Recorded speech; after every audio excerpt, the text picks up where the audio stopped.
Thank you, Sandy. So, by my maths, I'm not only the final speaker this afternoon, but also the eighth speaker, and I'm reminded of the Henry VIII School of Public Speaking, which is, he said to each of his wives, "I will not keep you long." So I might just open with a general comment. Harriet was there a moment ago, which is an observation of the trip. Firstly, there was different people. There was council officers, there was councillors and other people. It was a great trip, but we saw so much in a very short period of time. But the best part for me was the fact that each of us could share and enjoy the same experience, reference against each other and learn a lot. But a comment to Harriet that you have 2 weeks away from work and you come back, you basically do 4 weeks of meetings in 2 weeks. Where was Harriet? I kept saying, where is she driving us along to hurry up these meetings? I thought I'd make a couple of comments about Blacktown first, so I could give a context to how I viewed the trip. So the usual statistics we give about Blacktown: it is the largest council by population in New South Wales. We're about 330,000, set to go to 500,000. So that means roughly 1 in 70 people in Australia live in Blacktown already.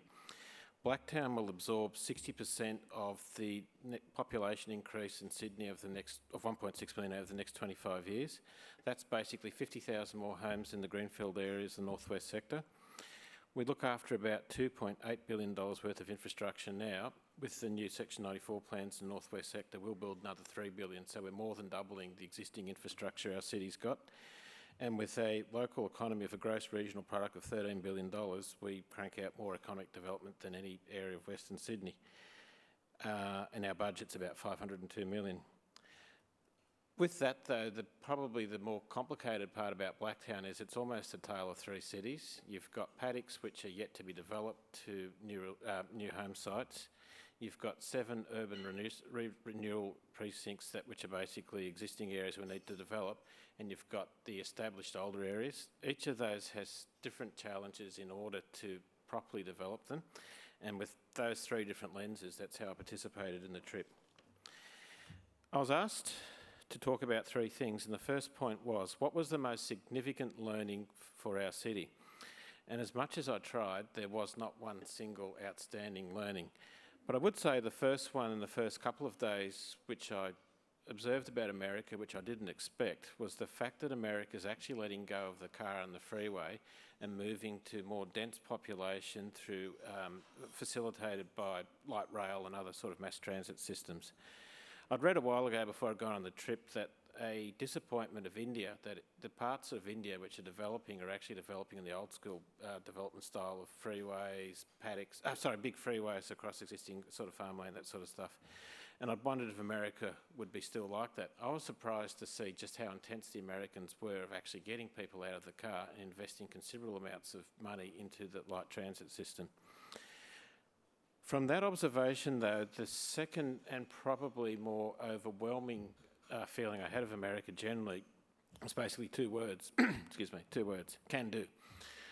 Where they couldn't succeed at first, they tried and tried again. And probably it was roughly in the middle of the trip that mentality and spirit hit me the most when we went to Dallas and we saw their rapid transport system.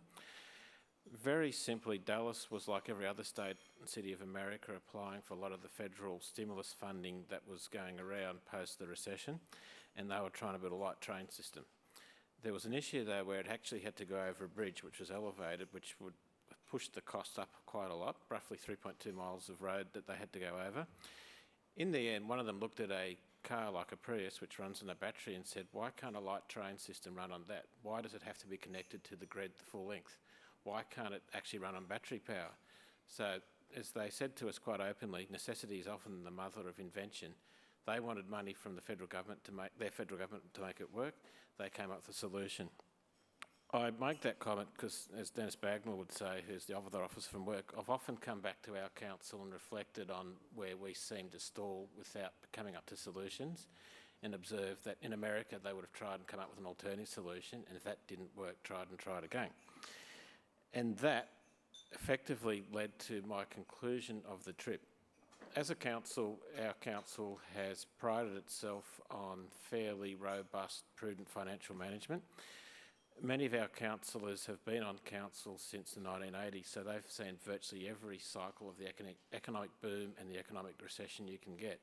And from peaks of the high interest rates in the 1980s when our council carried fairly high levels of debt, they've been strict avoiders of debt since then.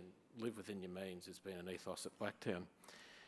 But it has tended to stifle our thinking in some ways, that you tend to budget and come up with funding strategies on fairly established past practice rather than looking outside the square. That's what we observed in America. Every city had a variation, but in all ways it was making different combinations of funding work together to deliver the things they wanted.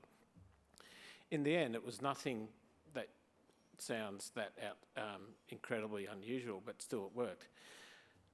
And that was the second point I wanted to talk about, which is, well, what would the things that we learnt from America not necessarily work in Australia as it is now?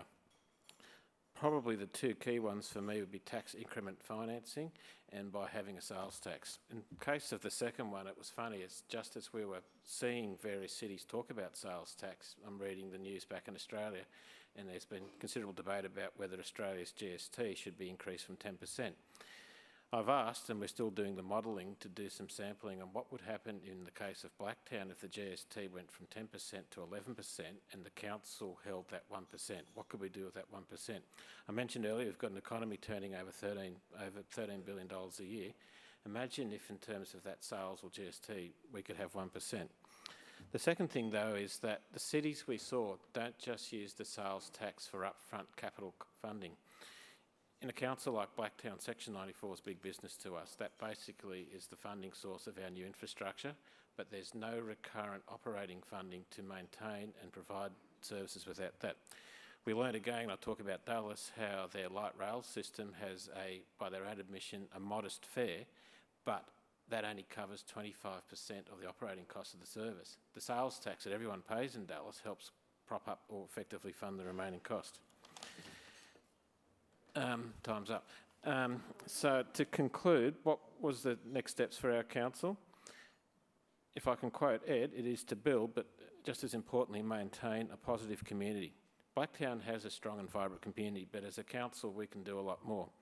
For me, as the man in the grey suit, literally, and as the CFO, I see my role as to help council do more than what it can. I'm really pushing our CBD advisory committee about ways that we can make our main CBD in Blacktown a more livable, pleasant and enjoyable place. That's the other observation I'd make. We didn't just go away to look at buildings or read financial statements. It was actually all about people. And if I can quote what the planner in New York said, people want to go to places where other people are. People want to go to places where they feel safe. People want to go to places where they can enjoy themselves. If we can do that in our CBD, we're well on the way to make it a better place. Thank you.